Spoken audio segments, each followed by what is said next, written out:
Halo teman-teman semuanya, selamat datang kembali di channel Tinggaran. Malaysia dihebohkan karena Kementerian Pertahanan mereka menyewa helikopter. Jumlahnya tidak tanggung-tanggung, yaitu 61 triliun rupiah. Jangka waktu sewanya pun tidak singkat, yaitu 15 tahun. Hal ini membuat warga dan tokoh Malaysia meradap. Saya kerap dan selalu membangkitkan banyak persoalan dan kekugasaran berkaitan kemusykilan yang timbul akibat daripada tindakan dan keputusan kerajaan yang dilihat merugikan negara, khususnya warga pertahanan dan keselamatan. Isu-isu yang saya bangkitkan Dewan Yang Mulia ini sebagai contoh sewaktu membahaskan Rang Undang-Undang Pembekalan tahun 2025, di mana saya mempersoalkan rasional keputusan terkini kerajaan menganugerahkan kontrak perolehan terbesar dalam sejarah pertahanan negara, iaitu sewaan helikopter secara government operate, company own and maintain ataupun GOCOM bernilai 16.54 bilion juga tidak pernah dijawab dengan jelas dan jujur oleh pihak Kementerian Pertahanan.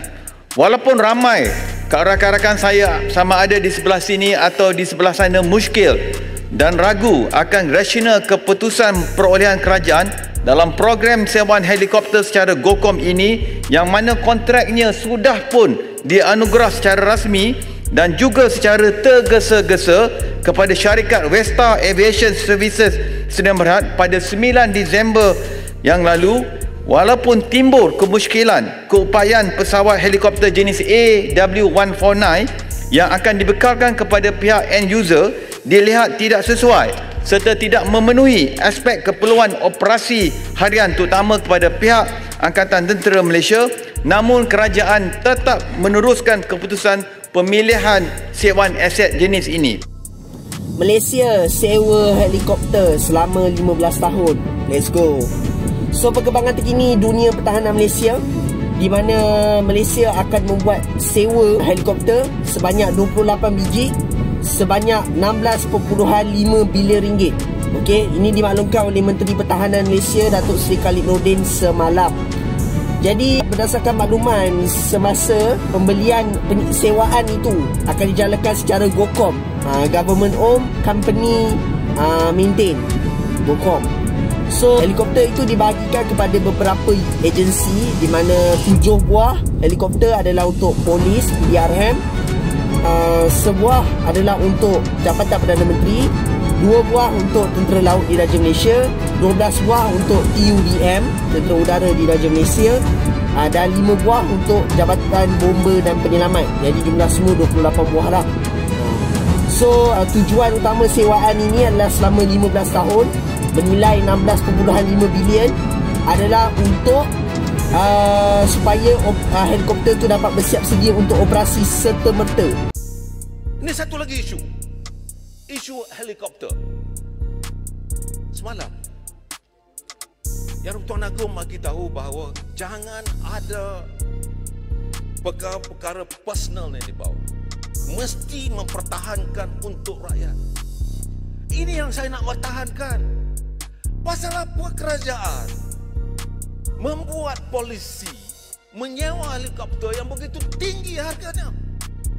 Padahal the company yang dapat itu telah pun, masa saya menjadi Menteri Dalam Negeri, mereka memohon untuk membuat polisi yang sama, kontrak yang sama. Saya serahkan kepada kerajaan atau pegawai kerajaan, dan mereka buat siasatan, buat kajian, dan akhirnya bawa kepada saya. Dia kata it is not good. Kenapa Malaysia sewa 28 helikopter 16.5 bilion? 16.5 bilion tau untuk sewa, bukan beli untuk sewa. Kenapa So, Ketua Pembangkang Datuk Seri Hamzah Zainuddin ada menanyakan kenapa kita tak beli je macam Poland yang dapat 32 helikopter AW149 dengan hanya 8.5 bilion. Tapi Menteri Pertahanan Datuk Seri Khalid Nordin dah jelaskan dah kenapa sewaan ni lebih strategik untuk Malaysia. Jom kita bongkar. Sebab yang pertama, fleksibiliti kewangan dan perancangan jangka panjang. Menurut Datuk Seri Khalid Nordin, kerajaan memilih model sewaan ni untuk pastikan bajet pertahanan boleh diagihkan secara lebih sistematik. Berbanding membeli sekaligus yang memerlukan perbelanjaan besar, sewaan ni membolehkan kita membuat pembayaran secara bulanan dalam tempoh 15 tahun. Boleh kata secara ansuran macam tu daripada bayar segedebuk. Yang kedua, pakej lengkap, tak perlu fikir lagi penyelenggaraan. So sewa ni bukan sekadar sewa helikopter je, tapi termasuklah penyelenggaraan, insurans, pemindahan kemahiran dan latihan juruterbang. Kalau beli macam AW149 yang Datuk Seri Hamzah sebut, semua kos ni kena tanggung sendiri. Sebab yang ketiga adalah sebab win-win situation. So Menteri Pertahanan ni dah tekankan dah situasi ni adalah situasi menang-menang, di mana tentera dapat 28 helikopter baru, termasuk 12 EC-725 yang sekarang ni tengah digunakan TUDM. Helicopters lah for approximately $2 billion, lebih kurang 9 bilion ringgit. Yang jumlah helikopter lebih banyak daripada 28 kita, dan jumlahnya 9 bilion lebih kecil daripada 16.5 bilion yang terpaksa kita bayar pajakan tersebut. Jumlah beza tu, delta itu agak besar kalau kita bandingkan satu ke satu lah.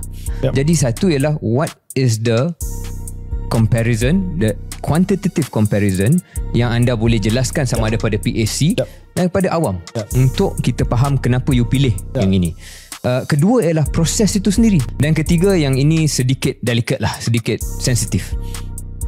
Dah ada, dan bukannya saya yang sebut, tapi orang-orang dan laporan-laporan berita pun ada sebut bahawa apabila PMX gemar menyebut maha kaya, tetapi apabila perkara ini dapat kepada syarikat dan individu yang mungkin ada meritnya, tetapi juga dilihat rapat dengan PMX, yang juga sedia maklum orang ceritakan dan juga dilaporkan di media pernah membantu beri helikopter kepada PMX waktu kempen pilihan raya 2022.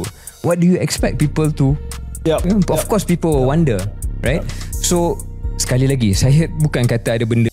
Lalu bagaimana pendapat dari teman-teman semuanya? Silahkan berikan komentar di bawah.